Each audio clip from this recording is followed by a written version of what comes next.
and I've written about it recently. I've put up a few articles on Nos, the cultural magazine that's set up, and more people are talking about it. And it seems to be a bit of a sea change, Mm-hmm. and a bit like what you mentioned, the revival in general. There's a new wave of this revival, and I think this is part of it. You know, this sort of the deeper element to why we're speaking the language, why we're reconnecting with it. There definitely is a healing element. That's beautiful. So well said. And there's so many points I want to touch on there.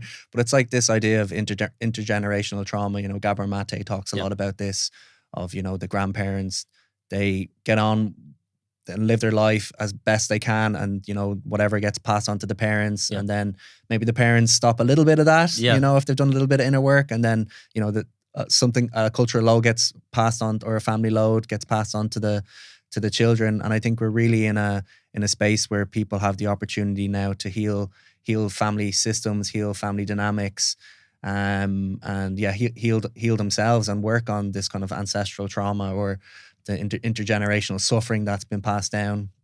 And through plant medicine, and especially my work in Inward Bound, I've seen a lot of that. You know, people crying for Ireland, crying for the land, crying for the language, the loss of music. And it's not just even them, it's their parents as well. Like, they're grieving for their parents and the lives that were lost or suppressed. Exactly. So for anybody who doesn't really understand how this kind of intergenerational trauma works, it's kind of like that. It goes back and back and back.